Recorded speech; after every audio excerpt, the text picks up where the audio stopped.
मसाजोग प्रकरणी भावना तीव्र आहेत असं वक्तव्य शरद पवार यांनी केलंय। आत्मसन्मान असता तर त्यांनी पद सोडलं असतं असं पवार म्हणालेत। नाव न घेता पवारांनी धनंजय मुंडेंना कानपिचक्या घेतल्या आहेत। आत्मसन्मान असता तर त्यांनी पद सोडलं असतं असं शरद पवार यांनी म्हटलेलं आहे।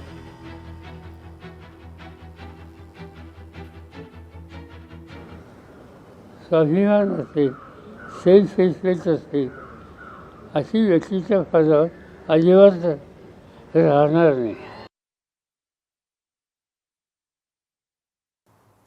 शरद पवार यांची पत्रकार परिषद झाली होती। या पत्रकार परिषदेतून त्यांनी धनंजय मुंडे यांच्यावरती निशाणा साधलाय। नाव न घेता त्यांनी कानपिचक्या दिल्या।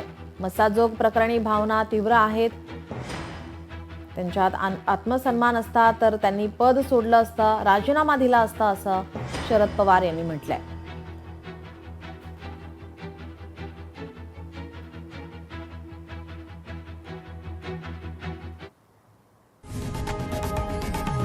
लोकशाही मराठी ऐका, पहा, जागरूक रहा।